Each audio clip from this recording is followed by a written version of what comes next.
What's going on, good people? It's Tony Rich. Hi. Dropping the name on a whole different game, aka Unk Off the Chain.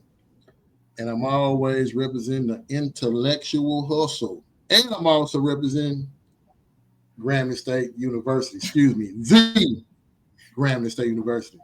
Wow. We back. Hey, I want to bring on someone who I've been knowing for a good while. Uh, she is my little sister. Every time I want to run ideas by her, she's the one I call because she's Yeah. not a quote unquote a yes man. Sorry, a yes woman. If it don't sound right, she gonna say, "Oh, I don't think it sound right, Tony." But if you want to do it, do it. But I wouldn't do it that way. I always been solid uh, about a business in every aspect. I'm gonna bring on the founder, owner of Conscious Led Design, Bridget Bracey Pridgen. Welcome to the Intellectual Hustle. Well, thank you for having me. It's been a minute. It's good seeing you. Yeah, it's been a minute, yeah, good seeing you. I've been kind of hiding, back and Oh, forth. No telling who looking for me. I But know. I I'm, understand. what this is out. You know me. This is out of my comfort zone, so to speak. Oh yeah. I'm Oh yeah. typically behind the scenes, Oh yeah. Me but too. That's what we're yeah, we're similar. yeah, yeah. Yeah. You're right. You're right. You're exactly right. I just when you said that, I said, you know what, you are right. Oh yes. Yeah, We're directing. We're telling people where to stand, where to go, what to do. So this is out of my comfort zone as well. big time. But sometimes you got to make that change. You got to make that Yep. change. Yep. Step outside your comfort zone and you know flourish in something new. But Yes. Yes. we want to talk about conscious led design. Yes. Yes. Um, What do you want to know? you've been you've been in it for a little while now, and I have my main question is, what's the difference between holistic and traditional interior Okay. design? Okay. Well, most people know traditional interior design. You know you're needing help with space planning or figuring out what paint colors or what sofa to pick. It's mainly around beauty and aesthetics. But with holistic interior design, our main focus is to help redesign people's lives based off of their mind, body, and spirit. So we look at what holistic design is, or what the word holistic means. It's focusing on the whole person. So it's not just one component. If another way to look at it, it's like an ecosystem. One feeds into the other. So when you think about how someone feels and how they show up in life, and then you see the direct correlation between what's going on in their interior dwelling as well as what's going on in their interior, how one coincides with the other. So holistic design, we focus, it's people focused and planet centered. So we are all Mm, about the person, you know, before we figure mm, out, what sofa, or if you have a foundational issue in your home, or before we put up walls or we do drywall, we want to know what's going on with that person. What's impeding on your health or your mental state, and how your space could be that problem. So we focus on holistically the whole person and their space. So in a nutshell, it's about the people who occupy the space. That's what holistic design is about.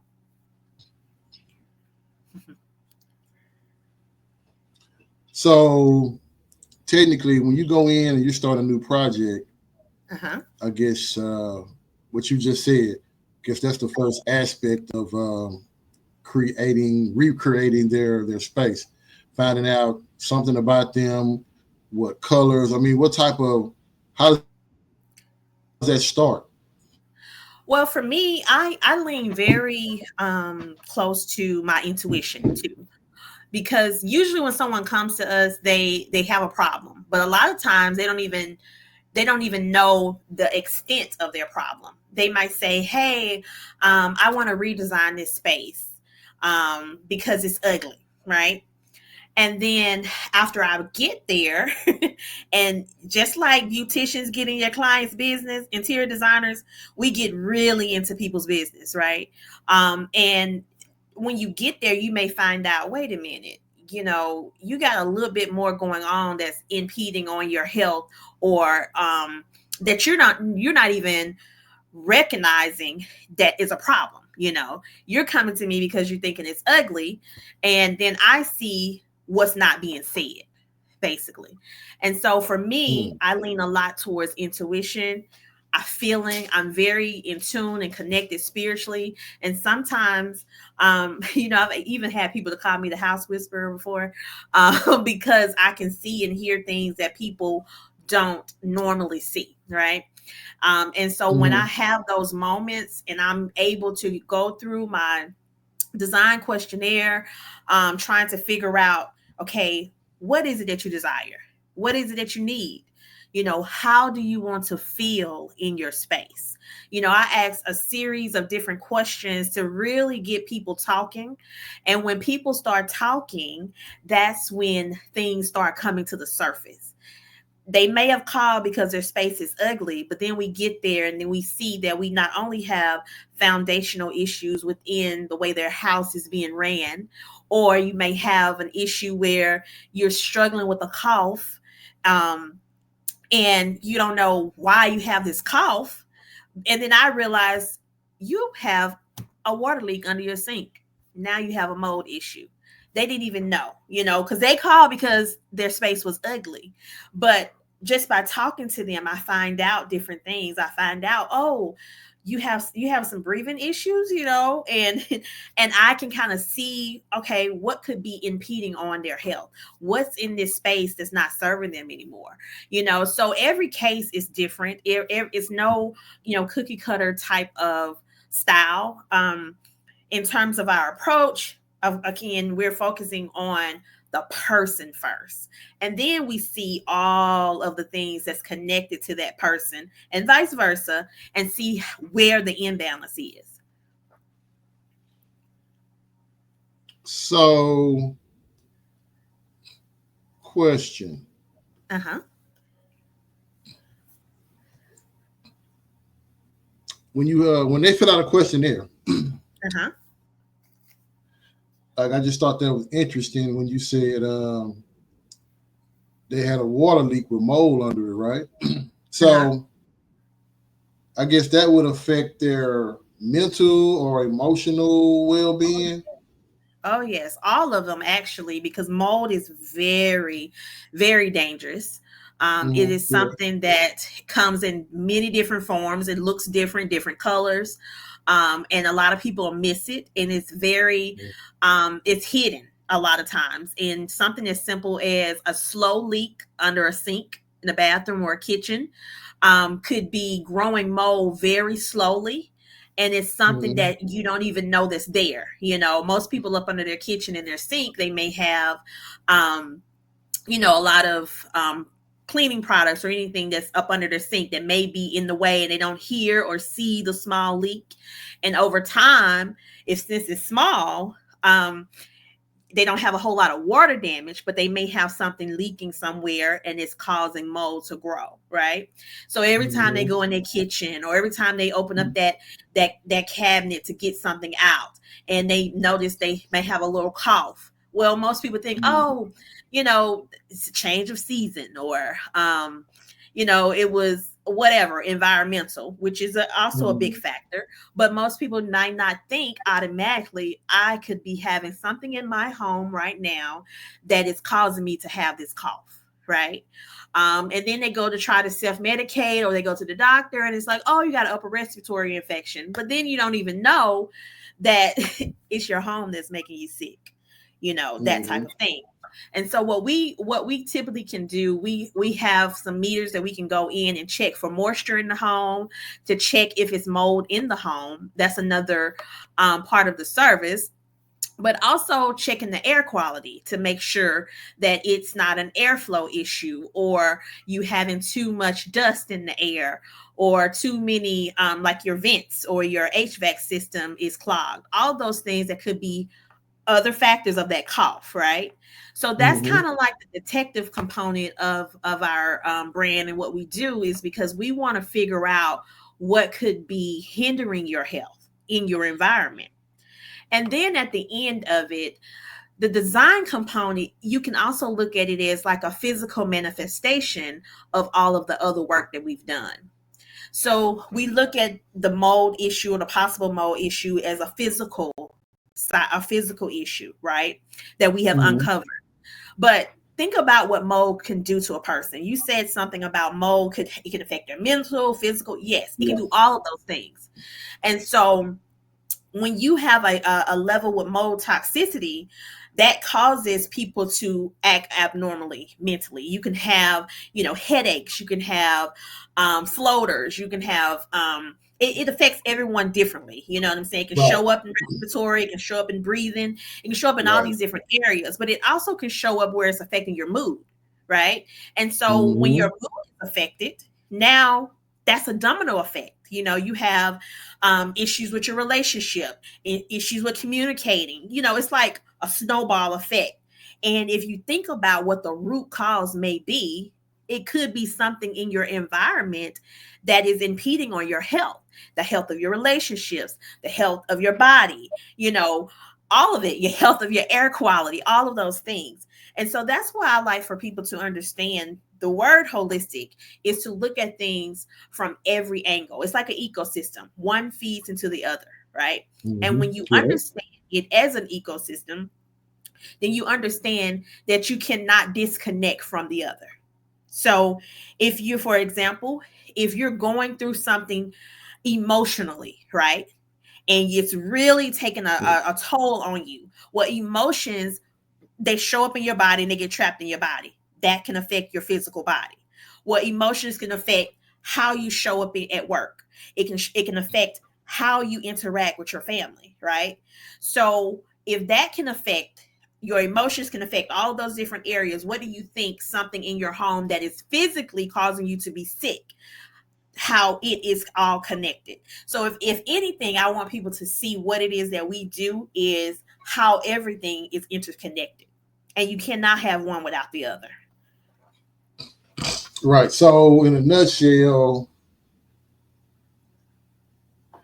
I guess sense, lighting, Oh yeah. sound, Yes. they all play a role in Your I guess overall the well-being. ideas, yeah, and the concept what you come up with as far as designing that room Yes, or the house. exactly. So we like to look at it as an immersive experience.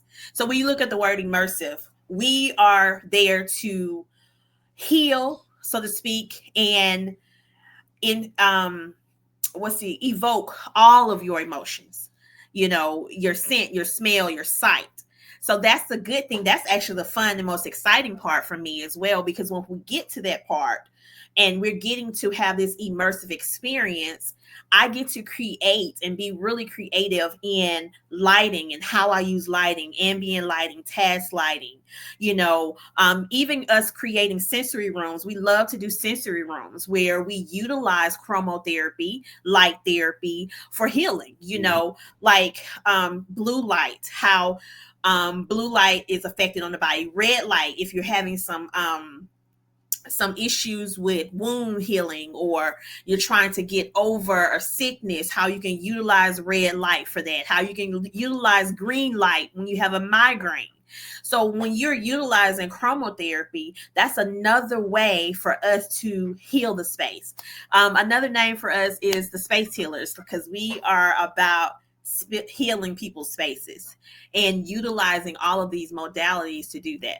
So it's really fun for us when you get to the design component to see how we can touch all of those senses, how we can also help to bring healing to those different areas in your life that you may not even realize needed healing. Mm, yeah, it is true. It Mhm. is true. So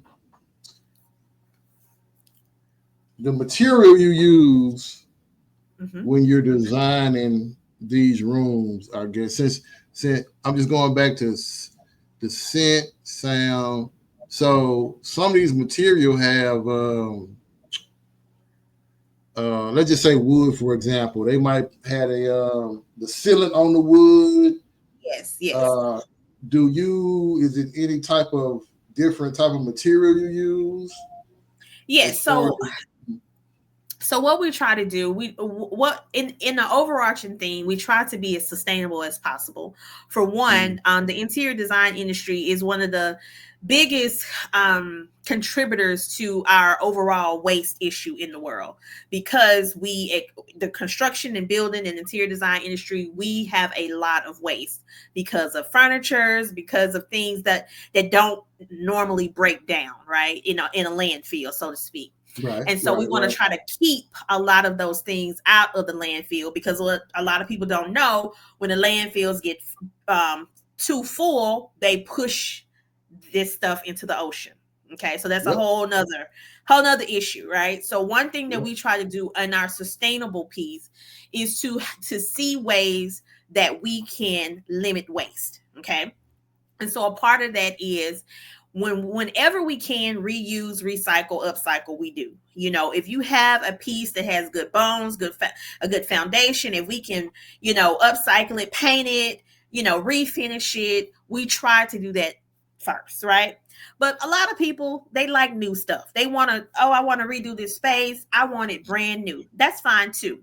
So what we do is we try to look for vendors and suppliers that also have sustainable practices. So the Oh, okay. sustainability piece goes through a whole life cycle. These things you can look for is, the working conditions. How is this product made? What are the working conditions where the people were producing these products? That's important to Hmm. us. Um, what is being put into the product. So for example, majority of the sofas that most people have in their home is made out of formaldehyde, the foam that's inside of it. So we try to look for pieces that are formaldehyde free, or made with a certain type of sustainable wood. You have your Arcadia wood, you have your rubber woods, those things that are more sustainable type of woods, right? So we look for different things in terms of our vendors, as well as our suppliers and manufacturers that have these same values that we have. They're conscious about the earth and their carbon footprint. They're conscious about Hmm. the workers that they use, the people that do the work. They're conscious about the overall health of the people who will be purchasing their items. So that's the first thing. Now, granted, just like everything is expensive now, sometimes it is a little more pricey when it comes to looking for a piece or furniture or textiles that are more sustainably made with natural fibers, your flax, your cottons, your flaxseed, that type of your linens. However, you have to also weigh out, where do you spend your money, right? So, for an example, let's just use a bedroom for an example. One way someone can be sustainable in a bedroom is making sure that they're getting fabrics that are natural fabrics. The polyesters are the ones that are causing us harm. The ones that have Really? acetones in them are causing Ah, harm. So we want right. to look for a natural cotton based, flax based, linen based bedding, because that's going to be up against your skin, you know. So yeah, it may cost a little more now, but if you're a person that has sensitive skin, has had issues with eczema, psoriasis, or something like that, then it's more beneficial for you to spend a little bit more money on something that is going to be not only healthy for the planet, but it's also going to be healthier for you in the long run, versus you getting something that's going to irritate your skin, right? That's in the bedroom. You have OTEX is another standard that we go by on, like some of the textiles, the rugs, the comforters, the your drapes, that type of thing. That is how it is produced. They have a grading system that says this particular material is less toxic. So we try to make those decisions first. right? When we're looking for, oh, well, we just don't want any drapes. We want something that's not going to be toxic, or limited on the toxins, right? Mm-hmm. And then in terms of the practices as well on where we are actually sourcing from. So that is one thing. But again, I'm not going to be sit here and say that everything that we purchase is going to be completely toxic free, right? Because the world we live in. But you also have Mm-hmm. to kind of pick your battles. You know what I'm saying? So you have to think Right. about, okay, where can I make the cuts? You know, a lot of people like scents. We're talking about the sensory. You like candles, and anything, just for the rule of thumb, anything that is scented is poison to your body. Your candles, your air fresheners, your cleaning supplies, unless it is scented by natural essential oils, natural plants, something like that, it's going Mm-hmm. to be very harmful for you, right? So if you Yep. want to make a switch, you make a switch, like, instead of using a candle, use an essential oil diffuser. Instead of using Right. a traditional paraffin candle, maybe you go soy, maybe you go beeswax candle. Those are some other options, because when you the throw off of a candle is a scent. And when they're burning, all of that scent that you smell throughout your home is releasing toxins in your home.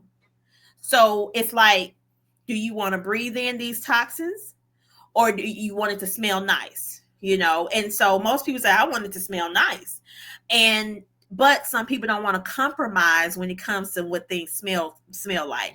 So you have to really weigh out what's most important to you. Your health today, or your health in the long run, or your space smelling nice. So Mm-hmm. it's also a change in perspective and how you see um, the whole sustainability piece. Mm-hmm. How do you stay inspired with all Whew. this in this field? Well, you know what? Honestly, I would have to say it's a lot of inspiration in my field, because I have essentially have three different industries in one business. Um, I have the interior design industry as it is, and then I have the wellness industry as it is, and then I also have the background of my psychology. I have a degree in psychology. So I'm always inspired because there's so many different avenues within what I do, that I can seek inspiration from, whether it's from the medical sense and the Western medicine, and then I can also correlate that, or cross reference it to the to the Eastern medicine and natural medicine, naturopath. And so I'm always inspired, honestly, in terms of that. And because I am a multi-potentialite, a multi-passionate person, I actually built this business that way so I won't get bored, because I have all of these different areas that I can seek inspiration from. Mm-hmm. Since this is I guess in this niche, Hmm. I guess what type of challenges have you faced? Oh, Because it seemed like it'll be pretty. Everybody not on to the holistic thing. Everybody, no. if it was the case, everybody be vegan, Yeah. or eating different. But with this holistic thing, I see where it can be a benefit. I Hmm. really do, and actually talking to you more, I really see where it can be a benefit. It can be expensive too, but that's in But my it can also mind. it also can be expensive if you at the cost of your health. You That's what I'm know. about to say. Yeah, it'll Yeah. be it'll be worth it for our health in the Yes. long run. But Yes. what type of challenges have you faced in this Well, that in this exactly field? is the biggest challenge that we faced, is because a lot of times when people don't understand something, they kind of group you in an area, right? And so Mm-hmm, when I mm-hmm. say I am a holistic interior designer, all they hear is interior designer most of the time. Right. And so because they don't understand the holistic part, and the ones Yeah. who don't want to go further to understand it, they just say, oh, she's just an interior designer. And we also offer property staging. So a lot of people just say, oh, she's just a stager. Oh, she's just a holistic designer. So some of the biggest challenges for us is most people don't understand the terminology. Some people are turned off by the word holistic. It's some Mm, negative connotations that attach to it, as well as some of the mm, practices, feng shui, the space clearing, those things. Sometimes people think that it's too woo woo, or they think that it's more spiritual and not religious for the people who are religious. So they think it's not for them, or they think it's too far out for them to if you are a Christian or you believe a certain faith, that they think is outside of that. Because we might utilize mm, words like energy and that thing. And so a lot of times in the Christian world, energy is kind of like, whoa, what is that? Are you talking about God? Are you talking about this or whatever? So but the most part, the biggest challenge has been a lot of people don't even recognize that they need it, that they need the service, or that it even mm. exists. That's another thing. So we have to do a lot of educating and showing people and kind of connecting the dots for them, because you may hear me say holistic interior design and people see HGTV and they understand interior design, but they don't understand how everything is interconnected, and you really can't Right. have one without the other. And I like to say, when the statement, you look good, you feel good, we all understand that when you dress nice, you smelling good, your hair done. But if you look at it in terms of your space and that you occupy, you live in, or you work in, that applies as well. When you Mm-hmm. work in a space and live in a space that's conducive to your health, and it is conducive for your productivity, and it's a place that you want to be in, you feel inspired in, you feel safe, you feel relaxed in, you are going to perform better. If it's a job, you're going to perform better even in your personal life. When your house is clean, you feel good. It's just a ripple effect. So, Correct. Correct. Correct. Now, what are some of the? I think you kind of touched on a couple of them. Some of the misconceptions about holistic design. People really don't know about it. Like you just yes. said about Christians, religious people, they're Yes, not really that's the totally biggest. grasped it.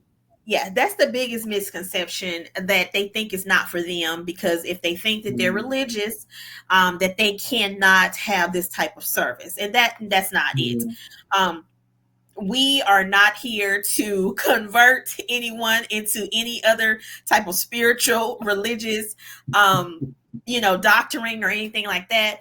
We have our mm, beliefs, and we accept anyone with their beliefs, and anyone who has any type of belief can have holistic design, because holistic design is really about improving someone's environment, improving their mhm, space, and then really, kind of seeking out the imbalances that may be hindering them in their space, and then showing them how those imbalances are also hindering them in their lives. So we want people to have their space healed so they can go out in the world and show up better, and then they can thrive. mm. Okay. Okay. Do you have any client stories that kind of impacted their well-being? Like one guy, you went to a person's house and they wasn't for it at all, but then all of a sudden you did their design and they Yes. kind of had changes. Yes. Yes, definitely. I have actually had a client in Hillsborough, and the client contacted us because they wanted their bedroom and redesigned, as well as Okay. to get their bathroom redesigned. And so once we got there, we did the consultation, and in the consultation, it's the hour consultation. I was able to pinpoint the person had built their home themselves, because in the county, you have a lot of different rules in terms of, do you have to be a licensed contractor or not, versus in the city, right? So Right. they built their own home, and the the couple, the husband cut some corners, okay, on building the home, right? So during that consultation, not only was now I was there to redesign the bathroom and the bedroom. Not Okay. only was it revealed in the consultation that the wife was struggling with grief from her mother's death, her Mm. husband was a hoarder, as Mm. well as they had mold in their bathroom. Okay. So Mm. these are Okay. three things that came out just by us saying, okay, why are we here? What do you need us to do? Oh, I want you to redesign my bedroom. Oh, I want you to redesign my bathroom. Well, when we get through the consultation and she starts talking and all of a sudden stuff just started boiling up. And I say stuff because what happens is when you have a pain point, and in her case, her pain point was the way the house was built, how things were, the corners were cut in the house. And so now she wants to kind of fix some of those things that were not properly done in the beginning. That was the pain point, right? That's what got us there. That's what made her call us. Not knowing when we got there, she's talking about all these emotions around that bathroom and that bedroom. So that stemmed other emotions in her that she was dealing with. And some of them were Mm. grief, right? And so I was able to identify, okay, you're struggling with a lot here. You have a lot of issues going on right now. And so for me, when I'm tested with multiple things going on at one time, because again, she didn't expect to tell me about her grief. She didn't expect to tell me about her anger towards her husband and his clutter issue, because in her mind she didn't even realize how bad the clutter and the hoarding was impeding on her health, right? So during this Mm. time, all these emotions are flying, everything is coming out. So for me, it's my Mm. job to figure out what is the priority. What is the priority Right. right now? What is causing the biggest impact in her home and life? And so for me, I made the decision that the hoarding issue was actually the biggest issue that we needed to address first, right? And that Right. was because now we found out it was mold once we got behind the walls in that bathroom. That was a very primary issue, but we didn't know until we knocked the wall down, right? So in this case, it was the hoarding that she didn't even call us about, because her physical space was full. It was full. Her husband was constantly bringing things into the home. And what she did not realize, she was an enabler.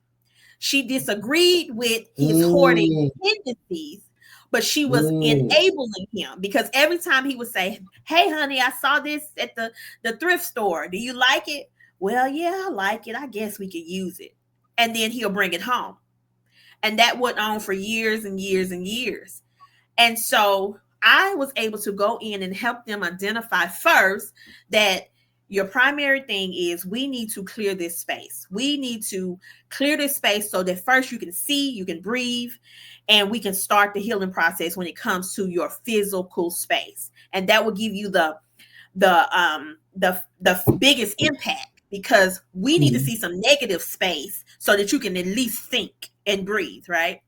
Then we were able to go in and do some coaching sessions with them to figure out where did the hoarding come from and how to address the hoarding issues. But that was a problem because the husband didn't want us there. The husband didn't think he needed an interior designer, because all he sees is an interior designer. But he didn't know that we were deeper than that. So what we were able to do for them through a series of design, de-hoarding, decluttering, as well as coaching, we were able to come in and clear that space physically to give her the greatest impact. Then we were able to organize the things that were left in the space. And then we were able to sit down with her and her husband after bringing in a little, by my, may I add, a little encouragement gift to the husband. I had to bring a fifth of hen with me, but that's how I got him to talk to me and him to open up. So we are very creative in our approach, and we were able to sit down and give them this opportunity to talk to each other, to figure out why um first of all, where his hoarding issues started from. He grew up in a home that had a lot of stuff, so it wasn't hoarding to him. That's all he knew. Whereas she grew up in a space where it was nothing, hardly, right? But the Right. the problem came in is where she was enabling him and she didn't realize it. You can't do that. Can't do that. So she's mad about Can't something that he's doing, but she's the one who's allowing it to happen. So in his mind, do yes, he's like, what? I don't know what you're talking about. So through that, Yep, we it's were all able to good. rectify that hoarding issue, bring some light to what is actually happening to them and within their relationship and how it's affecting them in their relationship.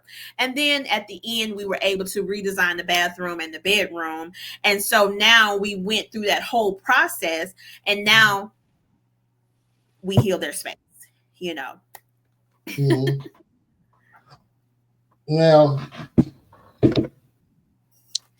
about to wrap this up, but for someone who wants to transition from Mhm. traditional to holistic, I mean, what kind of advice would you give them? You kind of tapped on them a little bit, but what type of advice would you give somebody going from traditional to holistic, other than it's good for your body and your soul? I would first say they would, of course, anybody would say do your research. But the main thing is to change your perspective and how you see things. Sometimes you Okay. have to take yourself out of something and be objective and look at it, right, for Mm-hmm. what it is. And so when you're coming from traditional interior design is it's about the bones, it's about the structure, it's about the beauty and aesthetics, yes, but it's mainly about the way that house functions and looks. But now you have this other layer, and that is the people that occupy that space that you just designed. So you That's have to correct. think about, you know, the whole ecosystem. That person lives in this space that you just designed. So, how is this Mm-hmm. space affecting that person? And how is this person affecting that space? So, it's a change in mindset, it's a change in perspective and how you see design. I used to teach design workshops, and I used to tell people at the beginning of it, everything that you knew about interior design, throw it out the window for a moment. Because what I'm about to show you is a different perspective. Okay. And so that would be the advice that I would give someone who's interested in transitioning from traditional interior design to holistic design is kind of throw away some of those principles that you may know because, you kind of tunnel vision.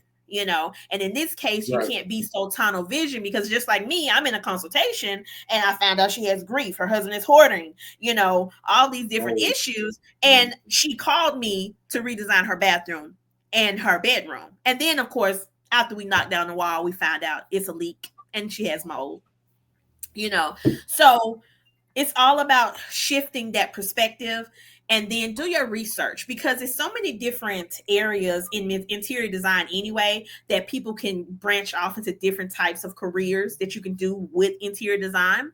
But holistic design is the same way. You can focus on the mental side of things. You can focus on the spiritual, adding the spiritual, doing space clearing, doing energy work within your designs. You can focus on coaching like we do. You can focus on the sustainability piece, greenhouses, wellness, real estate. That's another big, big, big industry that's tied to us is wellness real estate, where you're focusing on specifically buildings or commercial spaces that's focused on wellness. And then it's so many different avenues that you can go into. So you kind of want to see where you fit in. And for me, I have a personal attachment to people's healing, and how a person body and their is being affected by their environment. So that's why I went more towards that route, the whole person route and making people helping people to feel whole. That's more of my passion. Whereas someone else may want to go towards the planet focus side and how we are, limiting our carbon footprint, and so to speak, on the sustainability Right. piece. Yeah, so it's just Right. really trying to figure out exactly, where your foundation lies. Mm-hmm. Mm-hmm. Okay. Okay. Okay. Uh, any last words? You about to wrap this up. Any last word. Where can we find you? Where can Oh, give them all the information, your platforms, everything you yes. own. Well, you can find us, of course, on our website is conscience, CONSC, excuse me, CONSCIENCE, LED design.com. And we're on all social media platforms at Conscience Led Design. And that's it. That's I got. I it. have a quick question. I have a quick question. Uh-huh. Why did you name it conscience led Oh, design? Conscience being the word. because conscience is about, moral, your morals, and how, and your moral standpoint and what you believe in. And so for me, after going through my own health journeys and my husband's health journeys, in 2017, um, that's when I learned the direct correlation between what's going on in your physical body and then what's going on in your physical dwelling and how they correlate with the other. And in that moment, when I was struggling with PTSD for myself and struggling with being a full time caregiver, going from being, a stay at home mom, business owner, to now being a full time caregiver and trying to find that balance between those worlds, and then not even worrying or caring about my own health, I realized that it was an imbalance there. And that's literally when God told me to heal the people, but to heal you and yours first. And so for me, I had to do what I'm doing for other clients, I had to do for myself. I had to go into my home and to heal my own space and the things that was not serving us anymore. So after I went through my own journey, my own health struggles through that process, and I learned how important it is to know that direct correlation between your health and your physical dwelling, I could no longer in good conscience just design for beauty alone. So that's when I changed the business to conscience led design, because I lead and design with the conscience. Yeah, I'm just curious. All right. Well, Bridget Bracey Pridgen, has been a pleasure, honor, and we're gonna bring you back. This is part of the entrepreneur series that we're doing. Okay. We're gonna bring you back and see what you got going on. Okay. Okay. All right. All Well, right. thank you for having me. And I'm so glad that you're doing this. This is an awesome thing you're doing with Intellectual Hustle. I appreciate it. All right. And hey, this is Tony Rich. Drop the name on a whole different game, aka Unc is off the chain. Always representing the intellectual hustle. And we Yes. out of here.